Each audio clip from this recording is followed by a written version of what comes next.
नमस्कार दोस्तों, स्वागत है आप सभी का हमारे YouTube चैनल आर के योजना पर। आज की इस जानकारी में आपको बताया जाएगा पेंशन की तीसरी किस्त 3,000 रुपये 3,000 रुपये किन लाभार्थियों के बैंक खाते में सरकार 101% ट्रांसफ़र करने वाली है। यानी कि 1 जनवरी 2023 से यह लाभ किन लाभार्थियों को मिलना प्रारंभ हो रहा है।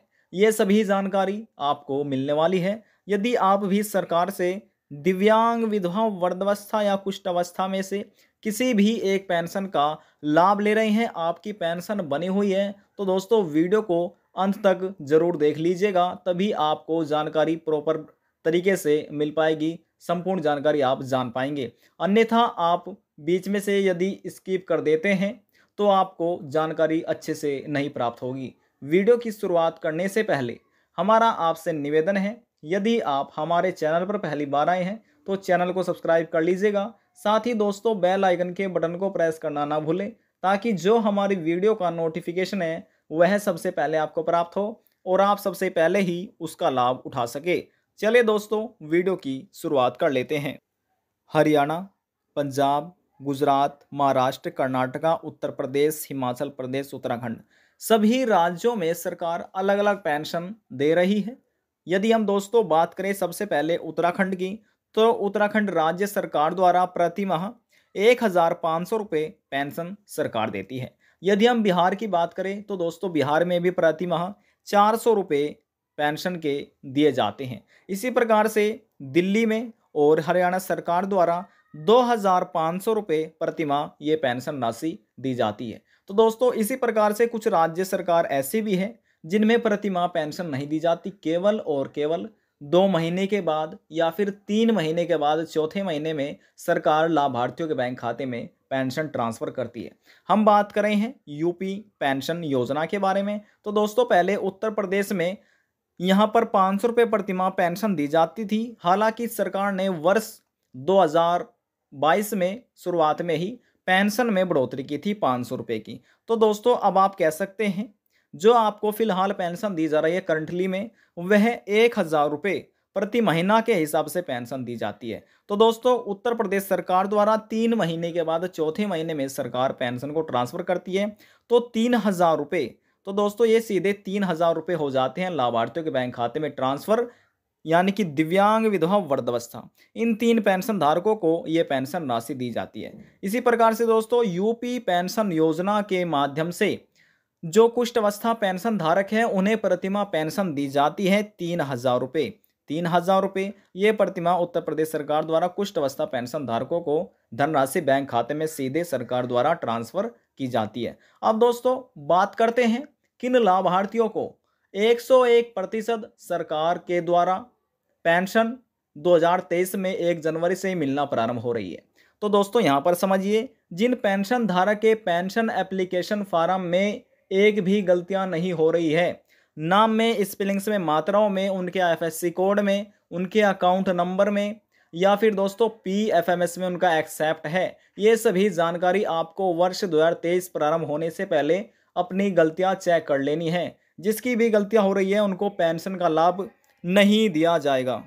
सरकार 1 जनवरी 2023 से उन्हीं लाभार्थियों के बैंक खाते में पेंशन को ट्रांसफर करेगी जिन पेंशन धारक ने अपना ई-केवाईसी 2023 प्रारंभ होने से पहले करा लिया है, और उसके बाद जिन पेंशन आवेदन फार्म की गलतियां हो रही है, जिस पेंशन धारक के आवेदन फार्म में गलतियां हो रही है, उन्होंने अपनी गलतियों को संशोधन करा लिया है, करेक्शन करा लिया है। उसके बाद दोस्तों यहाँ पर आता है आपका यहाँ पर केवाईसी। दोस्तों एक होता है केवाईसी, एक होता है ई-केवाईसी। ई-केवाईसी हमने आपको बता दिया। अब बात करते हैं केवाईसी के बारे में। तो दोस्तों आपको केवाईसी कराना है, ये आपका बैंक केवाईसी है, यानी कि बैंक सत्यापन आपको कराना है। 3 कार्य आपको वर्ष 2023 प्रारंभ होने से पहले कर लेने हैं। जिन्हें कर लिया है उनको पेंशन 101% दी जाएगी, और जिन्होंने नहीं करा वे जल्द से जल्द, दोस्तों हम आपसे अनुरोध करते हैं कि यदि आप पेंशन धारक हैं तो आपको जल्द से जल्द ये कार्य पूरे कर लेने हैं। अन्यथा आपको, यानी कि जब नया साल प्रारंभ होगा तो आपको पेंशन का लाभ मिलना बंद हो सकता है, इसलिए आपको ये कार्य करना है। दोस्तों जैसे हमने आपको बताया, ई-केवाईसी, बैंक सत्यापन और जिसके आवेदन फार्म में गलतियां हो रही है उनको 101% पेंशन दी जाएगी।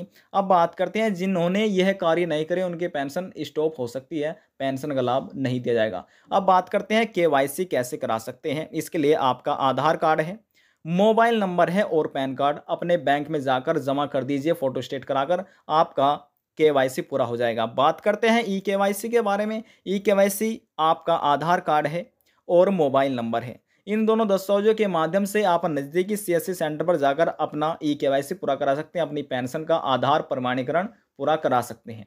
अब बात करते हैं दोस्तों यहाँ पर जिसके आवेदन फार्म में गलतियां हो रही है। कुछ गलती ऐसी है आप ऑफलाइन सुधार करा सकते हैं, कुछ गलती ऐसी है आप ऑनलाइन सुधार कर सकते हैं।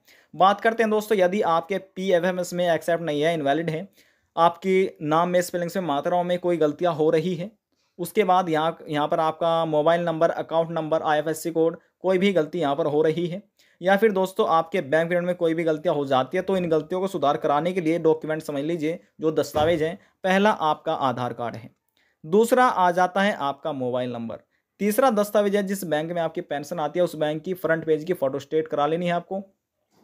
इन 3 दस्तावेजों की फोटोस्टेट कराने के बाद या तो एक तो आपको यानी कि अपने ब्लॉक में जमा कर देने हैं। ब्लॉक के बाद जो भी फिर उसके बाद जो भी आपका जिला है, जिला समाज कल्याण में जाकर अपने अधिकारी, वहां पर अधिकारी बैठे रहते हैं, आपके जिले के जितने भी पेंशन धारक है सभी की देखरेख वहां से होती है।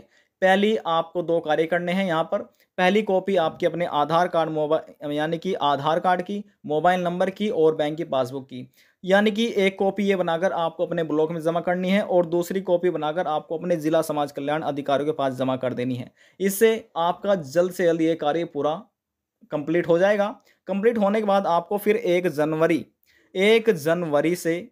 2023 से पेंशन का लाभ मिलना आपको प्रारंभ कर दिया जाएगा। और दोस्तों जो बिहार राज्य के पेंशन धारक हैं उन्हें अपना जीवन प्रमाणीकरण पूरा करना होगा। जैसे आपका जीवन प्रमाणीकरण पूरा हो जाता है फिर आपको नए साल से भी पेंशन का लाभ मिलना प्रारंभ हो जाएगा, अन्यथा आपको जो प्रतिमाह पेंशन दी जाती है वह भी मिलना बंद हो सकती है। ये कार्य आपको पूरा करा लेना है। यदि आप इन दोनों राज्य से अलावा किसी और अन्य राज्य के पेंशन धारक है, आपकी पेंशन में कोई गड़बड़ी हो रही है, आपकी पेंशन समय से बैंक खाते में नहीं पहुंच रही है, तो आप नीचे कमेंट बॉक्स में जाकर हमसे पूछ सकते हैं। आपके जो भी आपकी गलतियां हो रही है उन गलतियों के बारे में आपको बताया जाएगा, आपका भी करेक्शन, संशोधन कर दिया जाएगा। यदि आपको हमारी दी हुई जानकारी पसंद आई तो वीडियो को जरूर लाइक कर दीजिएगा, और यदि जानकारी को लेकर फिर भी मन में कोई सवाल है, कोई डाउट है, पूछ सकते हैं नीचे कमेंट बॉक्स में जाकर, सभी सवालों का जवाब आपको तुरंत दे दिया जाएगा। लास्ट में निवेदन यही करेंगे, चैनल को सब्सक्राइब और साथ ही बेल आइकन के बटन को प्रेस करना ना भूलें। अब हम आपसे मिलते हैं नेक्स्ट वीडियो में एक और नई जानकारी के साथ। जब तक के लिए जय हिंद, जय भारत।